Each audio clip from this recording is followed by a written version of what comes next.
Welcome, everyone, to the Saga Continues Podcast. I'm your host, Njie, and you already know this is all about storytelling, hearing you out, all about you and my guest, of course. Today, I have none other than Rod Minger with me. You guys welcome him in. Hey. Yeah. Yo, what's up? What's up? What's up? Right, like I have an audience. Welcome, right. audience. I was waiting on the applause. I was looking around like, where they at? I thought some people was busting in last minute. I was going to press the button, but let me find out more Sherry Shepherd. Let me see what's going on. There's a crowd. Hey. I was going to look regular. No, you can't look regular. So, needless to say, here's the comedian extraordinaire. Oh, wow. You added that. I did. I had to. Okay. Like, you're doing your thing. I'm trying. I think right now, that 40, what is it? The 40, what is the questions? Over 40. The over 40 questions right there just throw me every single time because you hit it on the nail every single time. And they're getting harder and harder to come up with because I'm like, man. Are they? Because I was only going to do one. That was a one-time. That video was such a miraculous thing. I do a lot of content. I create a lot of things and write skits, and sometimes I put these scripts to them and get people to come together, and they do okay. And that particular day when I did the very first one, I'll never forget. I did a video where I had two other people in it, and I sat down and edited it for like 2-3 hours. And when I finished it, I didn't like it. After editing for 3 hours? It happens. You ask your team when we're done. Like sometimes you'll edit something and you just don't like it. Oh my God. But I have a goal. Like I try to drop at least Monday through Thursday by 8:30. And by the time I realized I didn't like it, it was like 6:45. I was like, damn. I said, then I tried to play with it some more. Then it's 7:15. I was like, all right, well, let me come up with something. And it was this joke I was working on for comedy about being over 40. I said, what if I just ran off a bunch of things that I stopped doing over 40? And I literally just put the green screen behind me and wrote, things that stop after 40. And I'm standing in front of, there was no editing in the first one. And I just rambled off for about 2 minutes. And then I went and cut the fat out of it. And it was 1:30 and I dropped it. And the next morning, my phone was blowing up. No, seriously. That was literally the first one. I'm talking about the yeah. stars were dropping it. Let me see. Laz Alonso reposted it. Shanti reposted it. Oh, wow. It was like big names reposted. Rashawn Ali reposted it. Wow. Ryan Cameron. It was crazy. And I was like, after the one video that took me a whole day to film and get together and work on and wrote out and something I just did on the top of my head goes bananas. Okay, let me just go jump down the steps. It be like that sometimes. It do be like right? that. It does. I think that's the same goes when it comes down to fashion or wardrobe. When a woman, you have to put on all this stuff, you got to get together. Yeah. It's not the same as just, hey, just come on out, be natural, be you. And just put on that little simplicity thing. That little dress from Rainbow. Put it on. Not the dress from Rainbow. The one for the mannequin. Why I gotta come from Rainbow? Because people be sleeping. It be some little cute things on the mannequin outside the window. I be seeing them. Wait, first of all, you're not supposed to know that. I be you looking. must have passed right by. I be like, okay, that's kind of cute. Okay, and then you be at the club and you see she had a diamond chain on. You be like, no. I seen that at Rainbow, but the way she put it together, it made it work out. Okay, that's fine.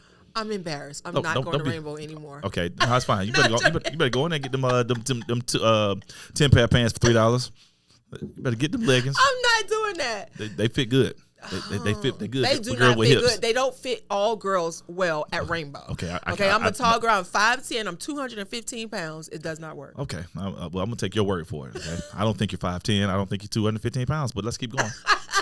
Oh my God. Let's keep going. I gotta ask this question. Does it come natural? What come natural? That. The way I talk? Yes. This is my natural voice. This is how I talk. No, not the way you sound. You're a comedy. I think so. I don't know. Maybe. I don't know. I've been asked that. I don't know how to answer it. It's like ask somebody like, this is how I talk all day. So this is my tone of voice. These are my thoughts. So I guess it is natural. It's natural. But I think, I guess when people ask that question, I have to tell them like when you're talking to people funny and there's a stand-up comedy funny and they're two different funnies. And I think the average person doesn't know that. So just because I'm funny like this don't mean I can go on stage and talk like this, which you've seen me on stage. I have. So I have a different cadence on stage than I have when I'm just chilling, but both characters are funny. That's interesting for you to dissect it like that. Yeah, no, seriously, because I wouldn't have looked at it that way. Yeah. That's like, because like, people ask me, why am I funny? My grandmother was hilarious. God rest her soul. She passed in 2010, but she was naturally just funny. Like, she would have me in stitches at a Like, young what kind age. of funny, though? Like, telling roasting, roasting, telling stories, flashback stories or something we were experiencing together, or we would watch Def Comedy Jam together, and she kind of give an experience that she had that was similar to them, and we would just laugh hard. But I don't think she could have done stand-up. I don't think she could have done skits. You know what I mean? But she was just naturally funny, but I think that's where it started with her. Yeah, she used to have me crying laughing. Oh, that's really interesting. Now, Yeah. off camera, we had some discussions, and you brought up some really, really interesting topics, and how you just dissected that to me is because now, how does that work when it comes down to your writing?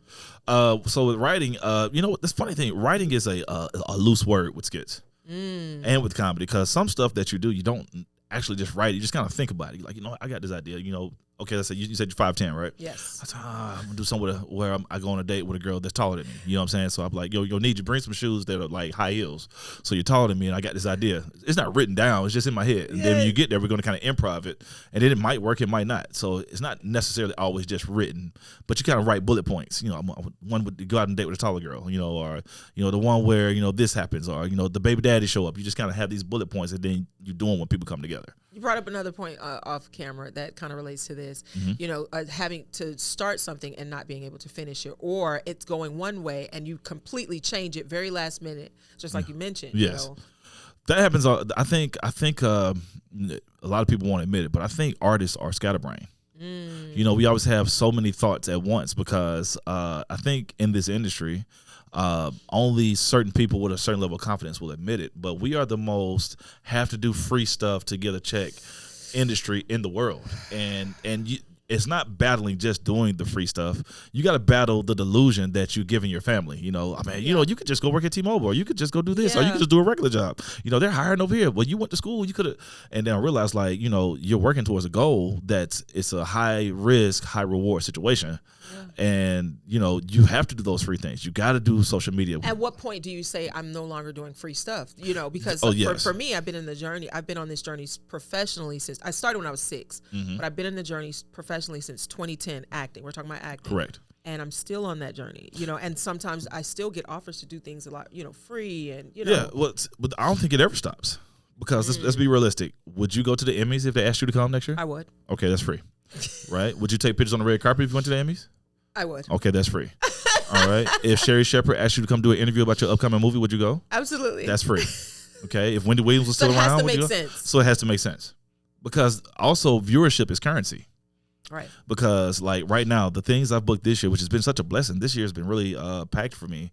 But everything that I booked this year didn't come through my agent. It's just people that have just seen my videos are floating around in so many different directions that people are coming to me directly. Like, hey, Rod, you'll come do this? Because, you know, everybody, you know, Atlanta's doing a lot of the SAG minimum projects or independent projects, or everybody's becoming a director or a writer, or people are getting the money to be able to afford their own equipment and do their own things. Now, they can't pay you what SAG and NBC and ABC can pay you, but they can pay you. Yeah. And then if you got the time, why not? What are you doing? That's so interesting though, because I'm thinking for me that I needed an agent here. You do still need an agent. I don't have an agent, but I keep trying to reach out to someone. I'm like, they're slower getting back for some reason in this season, because I know people that have been looking for agents. I've recommended them to my agent. I think you know my agent. I'm with Gil Talent. Yeah, I've heard of them. I try reaching out to them. I haven't heard from them. That's just one of those things. Okay. I think just they are a great group of ladies. Patty, Genya, and April. But I think they're more not. Because everybody's gonna blow them up. So let's be realistic. When people see you on TV, that are actors and they move to your area, once they see it, like I was just on Nickelodeon a couple weeks ago. I was on Young Dylan. Shout out to Tyler Perry Studios. When people see you on TV, the first thing they do is come to your page and see who your agent is. Yeah. So imagine you got 100 clients and then 25 of them book within 3 months. Yeah. Everybody's coming to the DMs like, yo, man, I need an agent. I need an agent. Here's my headshot. Here's my reel. So it's gonna kind of become like a hamster wheel. But let's say if they had like an industry night like a couple of weeks ago. It was Genya's birthday. And everybody was just there having a good time, having drinks, doing karaoke. Like that would have been a good time to walk up and be like, hey, you know, my name is Njie. I moved here from blah, blah, blah, blah. You know, I'm looking for an agent. That would have been more organic than just a DM or a random email, because they're probably getting those by the thousands. You know what I'm saying? Because sometimes I look at agencies that may be a little, you know, farther west, and maybe that does comedy and acting. I agree. And I probably get in the DMs. I probably just like another one of the people that just trying to get in, you know, because they think I seen somebody they know on TV. Let me ask you a question. You know, because comedy is so funny, it's so relaxing, it's so, you know, I'm sure as a comedian though, you go through your ups and downs, right? Correct. With personal life, with the career. What are some of the fears that you'd say you'd have to confront in your career, and even in personal life? It's a fear just to do it, period. It's a fear to be a comedian, because you could get up there and everything you're thinking might not work. You know, so there's a little, I think that's what nervousness. What makes you still get up there then? Because confidence.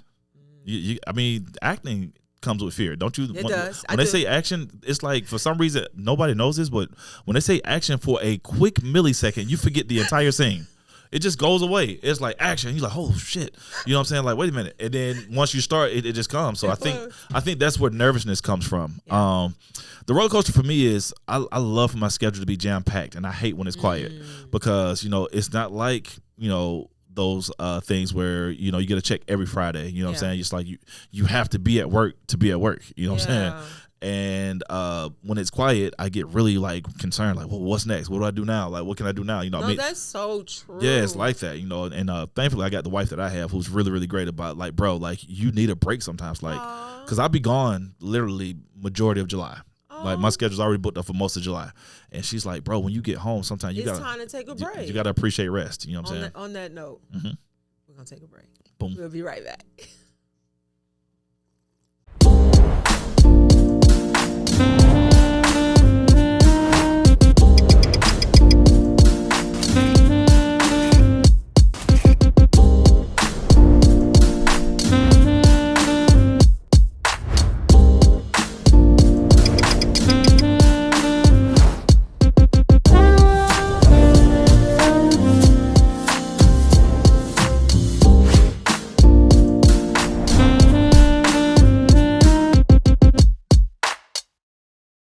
Okay, and we're back. All right, so now you mentioned taking those breaks. I think, for us in this industry, like your wife said, it's really important to take those breaks. How do you feel you manage, between that work balance, self-care balance, home, all of those things? How do you balance? You just got to do it the best way you can. I'm big about make sure I exercise. We're getting a little older. I'm over 40. So make sure I take care of my body. I don't want to look like, I'm over 40, but I don't want to get my first recurring TV show role and I look like Carl Winslow. You know what I mean? Come on now. I want to be the in shape Carl Winslow. You know what I'm saying? Come on now. No knock to him. He's a legend, but you know what I'm saying? But sure. I don't want that, you know what I mean? You get it. Yeah. I get you because I'm on that journey with you, right? Yeah, I want to stay toned. I want to be fit, and I enjoy working out. I walk 4 miles to my gym. It's 4 miles from my house, so I walk. You can see you like working out. Yeah. We can see the sweater. Yeah, but see, it comes from. It's not because I enjoy it like that, but my family is huge on both sides. Really? Yeah, we like the clumps, so I have to make sure. I know if I stop going, I know what's going to happen. I know what's the next situation, so I have to kind of stay ahead of that. That helps, and then as far as the wife and work balance, I'm big on date nights and make sure we sit and watch movies, and we're both big Marvel nerds, so we always keeping up what's coming out. And I make sure we go out before I go out of town, so I make sure we have a date before I go, and we have a date when I get back. Just little things. You just gotta be intentional. I like that though. I like that a lot. If you could be in a Marvel movie, just kind of throw that out there. What would it be? What kind of Marvel? It doesn't matter. It doesn't matter. Any Marvel movie. I love Marvel so much just from being a Marvel nerd kid that I've had 4 callbacks for Marvel projects that I didn't book them. But that's okay. But one of them was so great, I literally teared up when I got the call back. I was like, "Oh, this is it. I'm out of here. This is it. I'm out of here. I'm about to be Iron Man's little homeboy."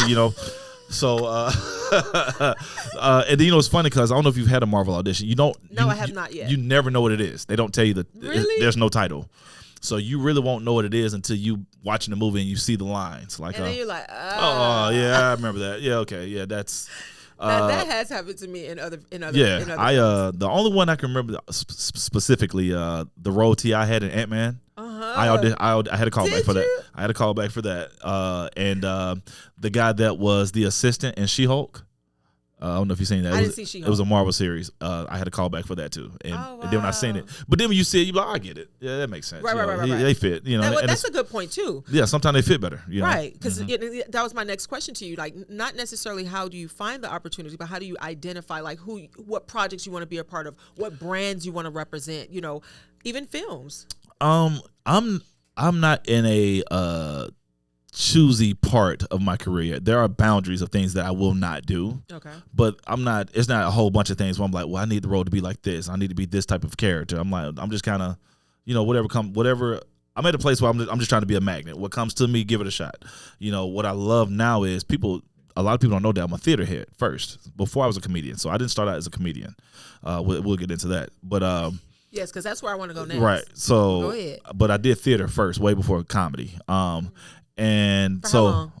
for a while, like all the 2000s, I was up here doing theater, Oh, wow. theater and wrestling, but we'll get into that. And so when people book me now, they always think I'm going to be the funny character, and it's funny, man, because I did a play last May. It was called The Heart of a Black Man, written by Audrey Orey. And it's funny, it was like 15 men. We all had a different monologue about something serious with relationships or matters of the heart. And the impact that I have on people online that, I mean, we had a sold out show. It was 2 shows on a Saturday. As soon as I walked out, the crowd was laughing because they were prepared for me to do something hilarious. They typecasted you right. already. And not knowing that my monologue wasn't funny. And then until I started talking, then I was like, whoa. And then it kind of took it for a loop. So sometimes they don't realize I have that range. So what I love now, I just did a movie called Vanished where I played a killer, which was dope. And then I did a Christmas movie where my daughter was marrying somebody I didn't approve of, and that wasn't funny either. But one of the characters in the movie was funny, but it wasn't me. Right. So I appreciated it. But then, I don't know. Sometimes I like when I'm the funny guy because it's natural. Okay. So it is either way. Because I don't know if you saw that interview with I don't remember his last name, but Woody, when he talked about being typecast and people thinking that was deep. He went there. He opened deep. up. Mm-hmm. That was really that was really deep. I seen it. I was like, whoa, okay, all right. Yeah, because for me, I don't want to be put into a box. No. Right. So I remember walking into an audition one time. It was for a part for the woman was abused. She was a lead, and she was abused. She was domestic violence victim. And as soon as I walked in, the director was like, "Oh no, you too pretty for this role." You know, like, and I was like, "Well, at least give me the opportunity to audition." Because pretty girls get beat up too. Come on now. Hello, I don't. Yeah. So, come on now. Yeah. But anyway, I digress. Right. But so when I just just asked for the opportunity, just give me my opportunity to get outside of my box, what people see. Yes. And once I finished that audition, they was like, "Oh my God, wait a minute, don't leave," because I can go there if it calls for crying, if it calls for whatever it calls for, I can tap into those emotions. So it was good to get that opportunity to do something different. Yes. Than not just a pretty girl. Because like when I was on Stars, I played the commissioner's prostitute. You know what I'm saying? Like the senator's prostitute. So it's like these are the roles, and it's like. Like I said, just all of it's work, man. Yeah, of course. I enjoyed it. Don't get me wrong. Just have your boundaries of what you don't want to do, and then other than that, just see what happens. No, that's right. What is it that's something that you don't want to do? I don't want to represent something that I don't stand for, if that makes sense. I need to read between those lines. If I don't stand for it, I'm kind of not dying for it. There was a role I was offered where it put me in a compromising situation. I was just like, I'll pass. You know what I mean? I didn't want to do that, and it was a breakout opportunity. Oh wow! But I just like I'd rather not be my first opportunity. That's that large of a scale, because I just feel like sometimes when you get in certain spaces, it's hard to get out of them. It's kind of like you watch people like Carlton, Jaleel White. They got put in spaces that they couldn't shake off. And now you got social media, so it's probably even harder to shake things off. So, you got to be really careful when you get the big platform. What does it require? What does that character require? What is his stance? What is his beliefs? Because people believe that stuff. Like you won't believe how much I have to explain myself, even in skits. Really? I've had to explain myself to people. Like, I didn't have to, but I know what you mean. Sometimes you have time. You're like, man, shut up. You're being ignorant. You know what I'm saying? Like, and you have to kind of go in and be like, this is what I meant. Or this was a skit. Like, I give an example. I don't know if you've seen the skit I did. I did a parody about Shannon Sharp. No, I didn't see that one yet. So it's a funny skit I did on my page. I put like a suit on. It was right after everything came out when he first stepped down from ESPN. And I did this skit. I wrote it to the song "Leave the Door Open" by Bruno Mars. But I called it. I called it "I Only Like White Girls." And it's really fun. I'll show it to you when we wrap. But I posted it, and it does pretty well with numbers. And people are in the comments like, "Oh my God, another brother that only likes white women," and "Oh my gosh, you look like a dude that likes white girls." And I'm like, bro, I have a whole chocolate queen at home. Like, come on now, like, it's a skit, but it was just funny. Like, but people are like that. They'll believe it. So it's like you do kind of got to be careful with controversy. You just mentioned something really quick. You said queen. I'm going to take a break really quick, but it was so interesting to me because every time you addressed me, anytime, that's what I would get, queen this and queen that. In Miami, you don't hear that. Right. So it was so different to me to see that and to feel like it just feels good. It's awesome to know that, you guys address your women that way. Yeah, I think, and I call man king. Yeah, I feel like, I feel like it's a great word of endearment. And then also, I'm telling you something else it helps with, believe it or not. When you start meeting more and more people, you start names get fuzzy. But one thing you can do is cannot make them deal feel with special. him. King, queen, bro, sis. I cannot deal with run you. it up. I am not going to Okay. accept that because they remember my name. You're not calling me a queen because you don't remember my name, right? I mean, no, you're still a queen, even if they don't know your name. Right, but that's they what don't I'm have to know saying. you for you to be a queen. That's the thing. I'll take that part, but There that you other go. part I was saying, I'll take that. On that note, we'll be right back.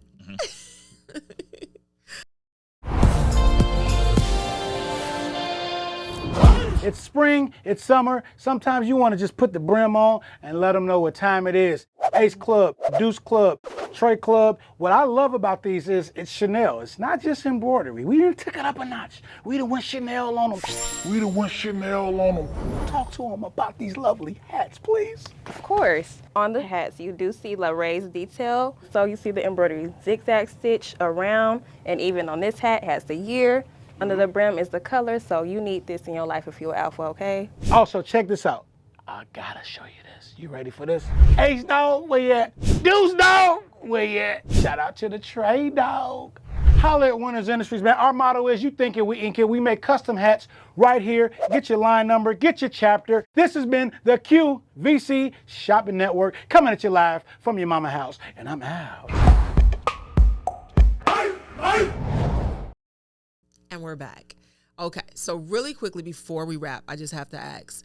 One of the questions that I like to ask is, if you can talk to the 18-year-old Rod, what would you tell him? Go for what you want sooner. Don't take the detours. You know, I went to college and majored in something I didn't want to major in, graduated, went to work places I didn't want to work. When I feel like if you know what your goal is, you should go after it as soon as you know.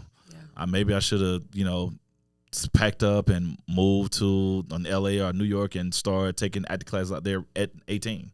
Yeah. I didn't have to wait till I finished school and did corporate America for 10 years. I could have went right for it. And don't worry about what anybody else thinks. They're going to think what they think even when you're doing the things that you're doing. I remember telling some people in my family of what I wanted to do, and they was like, you can't do that, you're not built for that. And then when I would do these things, they come and they buy tickets and they come watch and they come see it, or they be like, oh, I seen you on this, or blah blah blah.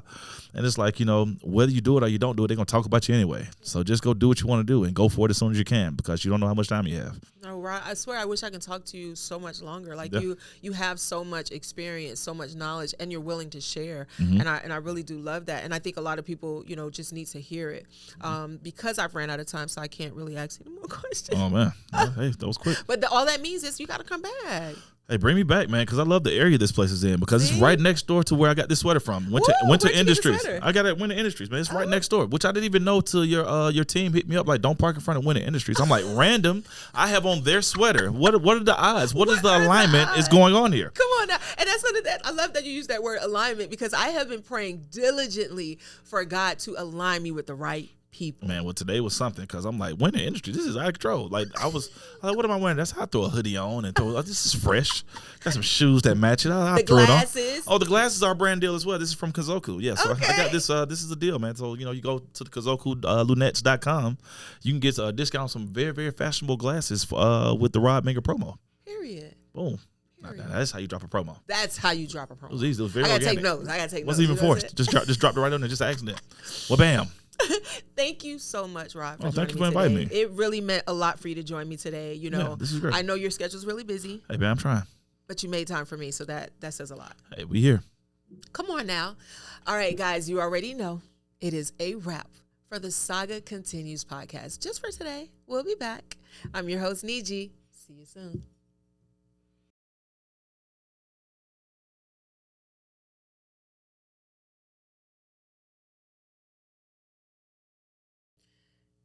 And here are my final thoughts. I loved having Rod Minger on today. He is super, super funny, and it comes so natural.